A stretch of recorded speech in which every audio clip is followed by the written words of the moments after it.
Hello from Halo. This is Sam speaking, and we are once again going through our uh, six-head Barudan embroidery process and going through the basic operations on how to run a job from start to finish.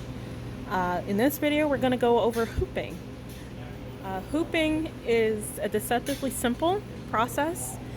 Once you do it right, and you do it right the same way every time, it'll have pretty consistent results. The only problem is you need to know what you're doing and what you're looking for. So to start out with, I will explain the parts of the hoop. So this bracket does come off, and there are pegs for it, which align with these holes. And there is this hole here where you look through it, and it aligns to the number on this board, which basically aligns to a setting. And I do have a list of settings for different sizes. For example, women's small, women's medium. If I'm doing a left chest, I would want to set it to this 11, being in the center of the circle.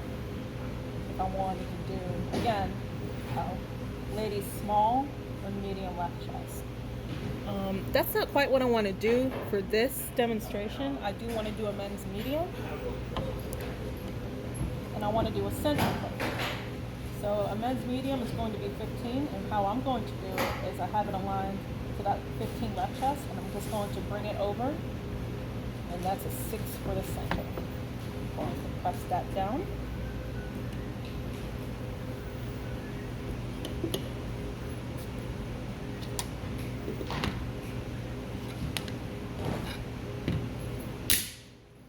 So this is the hoops that we are going to be using. These are mighty ones. What makes these so mighty and so cool is that they are magnetic.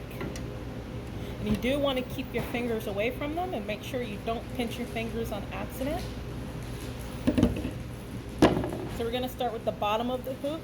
The bottom of the hoop is the part of the hoop that doesn't actually have the arms. That's a really good way to tell them apart. Another part is that it has this tongue here. And that tongue is always facing down, and that's a really good reference point to know where to grab the hoop to take it apart and how to align the hoop on the board.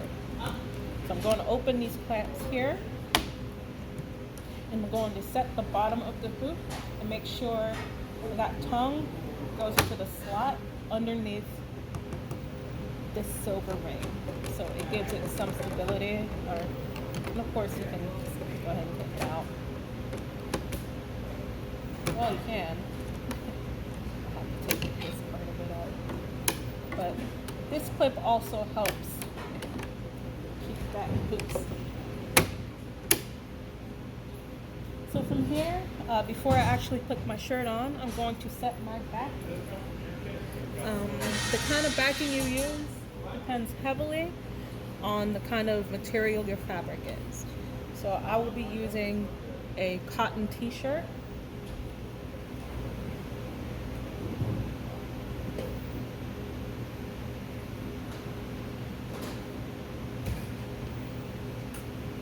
And because of that, I will be using something called cutaway. We will be going over the different types of backing to use on which type of materials. General rule of thumb, you want something more stable for a fabric that's a little less structurally sound. So I'm going to set this backing, and this is a kind of a smaller piece of backing, but what we want to do is make sure the open face of the hoop is all of it is covered. So I'm going to place these clamps down on the corners of that backing. Of course, if it was a larger piece, I'd be able to grab more of that backing. But this will work for our purposes. We just really, the point is to make sure that there is enough holding that down from when I place the shirt over. So here's my shirt. Obviously, I'm going to place it. I'm going to put the shirt on front first, because of course that's where my placement's going to be. I'm going to pull my shirt down. Try to keep it as straight as possible. You want to take your shoulder seams and align them to the top of the board. So if you feel along the top of the board and you're not feeling that seam, you know, okay, it needs to come down a little bit more. You need to just make some efforts to make sure that it's about, there you go. And once you have your shoulder seams laid down correctly, you can tell that it's laying pretty good, pretty straight when these markings here align with the edge of your collar. So obviously this won't be a really good frame of reference if you're doing something with a V-neck or a scoop neck. But again, those are special exceptions to the rule, and right now I'm just trying to set a standard. Another way you can tell that our shirt is laying flat and straight as can be is you can use your side seams. These shirts don't have side seams, but we do have this bottom seam on the arms. And we can align those to each other, make sure that they're straight and that they're equidistant from the edge of the frame. So you can tell pretty easily, okay, this seam is laying here on the edge and this seam is all the way back here. Let's go ahead and straighten that out.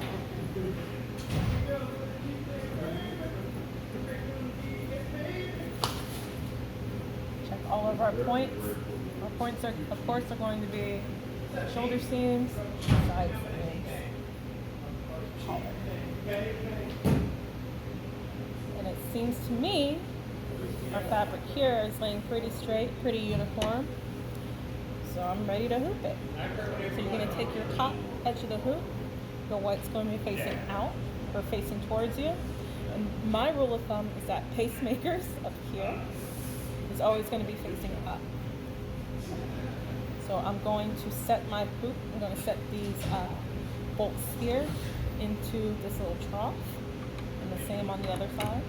They will just fall right in. And I'm going to make sure the edge, the blue edge of this frame is going to be set within the frame. Now it's stable, it's not going to shift on you. And from here you just press down. And then you lift up. And it is hooped. Going to check over, look inside, make sure the backing is all the way caught, which it is, and make sure that there's not a piece of fabric from the back of the shirt that was accidentally caught within the hoop. Again, this was Sam, and I hope this hooping demonstration will help with your future projects.